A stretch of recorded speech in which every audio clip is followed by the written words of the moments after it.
benda secara langsung menggunakan satuan tidak baku secara tepat.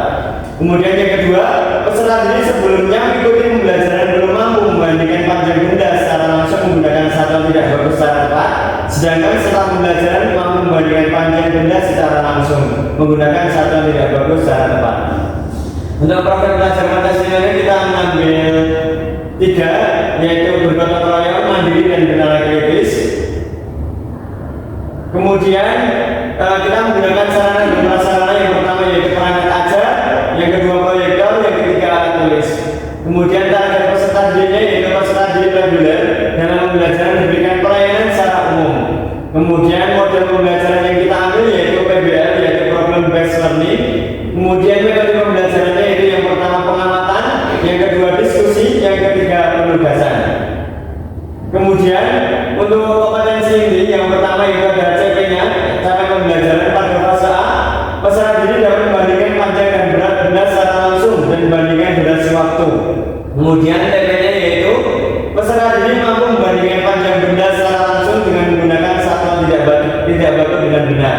Kemudian asesmennya yaitu ada sikap, pengetahuan, keterampilan, afektif, kognitif, dan psikomotorik. Kemudian pemahaman bermaknanya yaitu peserta didik dapat melakukan pengukuran terhadap suatu benda secara mandiri. Kemudian untuk yang berikutnya yaitu ada pertanyaan pemantik. Jika tidak mempunyai alat seperti yang dimiliki oleh Pak Tukang Kayu, bagaimana cara kalian untuk mengukur tinggi rendah, panjang pendek, dan benda tersebut? Kemudian untuk langkah pembelajarannya dibagi menjadi 3, yaitu pembukaan, kegiatan inti, dan juga penutup. Untuk yang pembukaan dengan alokasi waktu 5 menit, yaitu peserta didik menjawab salam dari guru melakukan presensi, peserta didik berdoa, peserta didik menyimak tujuan pembelajaran yang disampaikan oleh guru, dan yang terakhir pada kegiatan pendahuluan yaitu peserta didik melakukan kegiatan apresiasi mengenai benda-benda yang ada di kelas. Kemudian untuk kegiatan inti sesuai dengan sintaks problem based learning, yang pertama yaitu orientasi peserta didik pada masalah, yaitu dengan memberikan pertanyaan seperti apa saja benda yang ada di dalam kelas 1 yang terbuat dari kayu, dan siapa yang membuat meja, kursi, dan papan tulis tersebut. Kemudian yang kedua yaitu peserta didik menyimak video terkait dengan pengerjaan membuat meja dengan menekankan bagian pengukuran. Kemudian langkah apa saja yang dibuat oleh Pak Tukang Kayu dalam membuat meja. Kemudian kayu yang diberi Pak Tukang ada yang berukuran lebih tinggi, lebih rendah, lebih panjang, dan lebih pendek. Kemudian jika tidak mempunyai alat seperti yang dimiliki oleh Pak Tukang Kayu, bagaimana cara mereka untuk mengukur benda tersebut. Kemudian untuk langkah yang berikutnya yaitu peserta didik menyimak dan mencoba menjawab pertanyaan yang diberikan oleh guru, dan kemudian guru membuat kesepakatan dengan peserta didik bahwa peserta didik akan melakukan pengukuran benda-benda di kelas yang terbuat dari kayu. Kemudian untuk langkah yang kedua yaitu mengorganisasikan peserta didik untuk belajar. Untuk langkah-langkahnya yaitu peserta didik dibagi menjadi 5 kelompok kecil secara heterogen, dan peserta didik bergabung dalam kelompok dan setiap kelompok itu diberikan LKPD serta penentuan ketua kelompok. Kemudian secara berkelompok setiap peserta didik berdiskusi dan membagi tugas dengan adil untuk mencari alat ukur yang akan mereka gunakan dalam menyelesaikan masalah. Kemudian peserta didik bekerja sama dalam menyusun jadwal penyelesaian masalah agar dapat selesai dengan tepat waktu. Untuk sintaks yang ketiga yaitu membimbing penyelesaian individu atau berkelompok, yaitu dengan peserta didik bekerja sama dalam menyelesaikan masalah, guru memberikan lembar observasi dan berkeliling kelas untuk memantau kegiatan dan perkembangan penyelesaian masalah. Kemudian peserta didik diajak guru untuk melakukan ice breaking. Kemudian untuk sintaks yang keempat yaitu mengembangkan dan menyajikan hasil karya, yaitu setiap kelompok melakukan diskusi dengan tertib dan menghasilkan solusi dari pemecahan masalah yang telah diberikan. Kemudian setiap kelompok mempresentasikan hasil diskusi dengan percaya diri. Kemudian untuk sintaks yang kelima yaitu menganalisis dan mengevaluasi proses pemecahan masalah dengan langkah-langkah.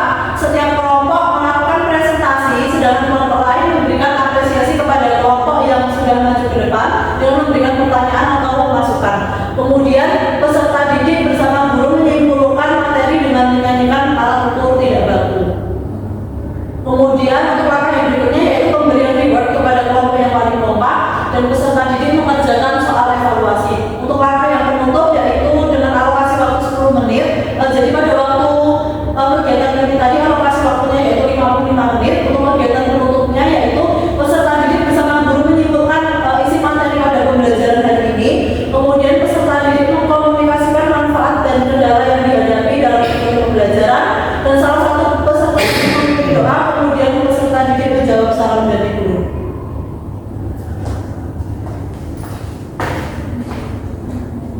Baik, selanjutnya adalah bagian pengayaan dan remedial. Untuk pengayaannya diberikan kepada peserta didik yang telah memahami materi pembelajaran untuk mempersiapkan ke materi selanjutnya. Untuk remedialnya diberikan kepada peserta didik yang belum menguasai materi awal dengan memberikan pendampingan dan tugas mandiri di rumah dengan bimbingan orang tua dan dipantau guru.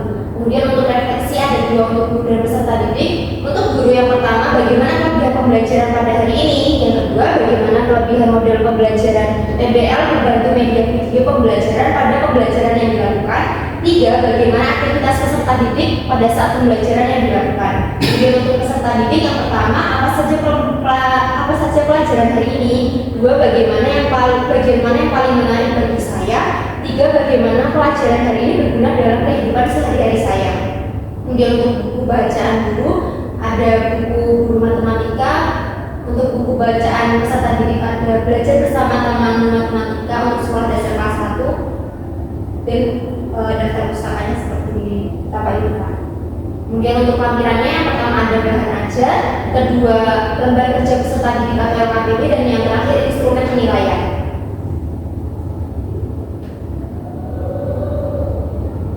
Baik, untuk lampiran yang pertama adalah bahan ajar. Jadi bahan ajar ini adalah buku bacaan bagi siswa yang akan digunakan siswa selama pembelajaran di modul ini. Untuk fasenya A, elemen pengukuran dengan capaian pembelajarannya. Pada akhir fase A, peserta didik dapat membandingkan panjang dan berat benda secara langsung dan membandingkan durasi waktu. Mereka dapat mengukur dan mengestimasi panjang benda menggunakan satuan tidak berku. Dengan tujuan pembelajarannya, peserta didik mampu membandingkan panjang benda secara langsung dengan menggunakan satuan tidak berku dengan benar. Kemudian di sini ada materi pengukuran. Yang pertama diberikan bacaan, kemudian yang materi kedua mengenal panjang benda. Bendanya menggunakan benda-benda yang ada di sekitar siswa. Kemudian disimpulkan juga di situ ada panjang pendek merupakan ukuran panjang benda, tinggi rendah juga merupakan ukuran panjang benda. Yang terakhir ada mengukur dengan satuan tidak baku. Jadi siswa di sini diminta untuk mengukur panjang dan tinggi benda yang dilakukan dengan menggunakan satuan tidak baku. Jadi satuan tidak baku itu ada depa, cengkal, hasta, jam pasir, gelas, langkah, tongkat, dan tali. Kemudian di situ juga ditampilkan cara menggunakan satuan tidak baku itu seperti apa dengan gambarnya. Kemudian ada juga di sini materi membandingkan ukuran benda. Benda-bendanya juga menggunakan benda-benda yang ada di kelas. Kemudian ada selanjutnya rangkuman, dilanjutkan dengan KKPJ.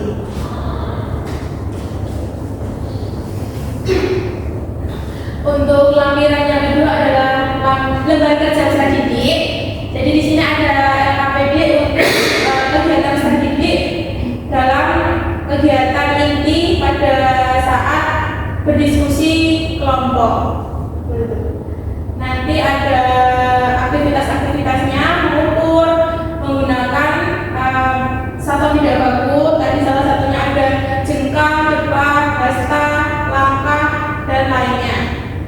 Untuk selanjutnya ada lampiran yang ketiga, ada instrumen penilaian.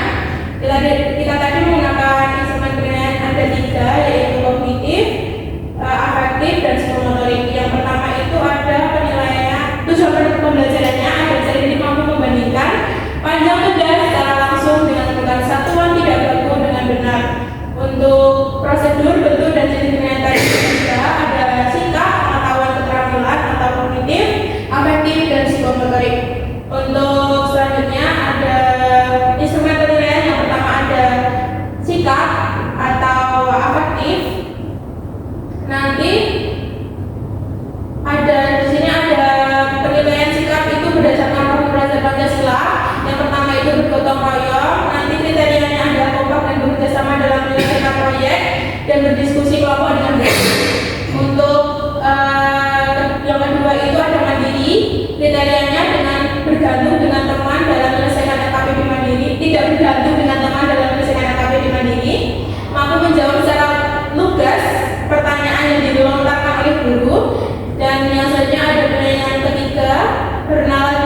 setiap soal kalau benar itu diberi skor 2, kalau salah diberi skor 0.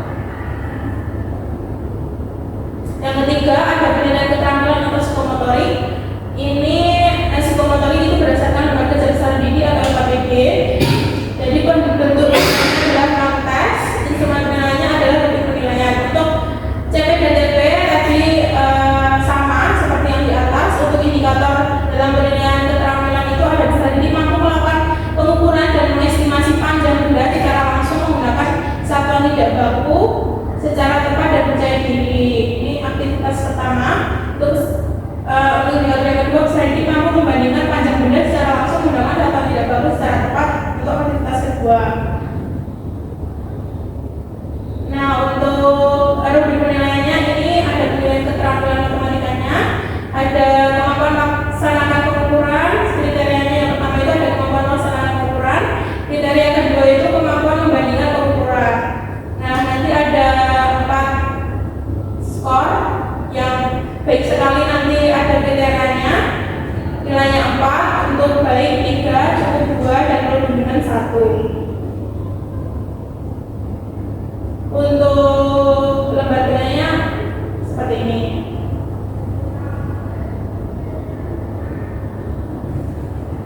Mungkin cukup sekian.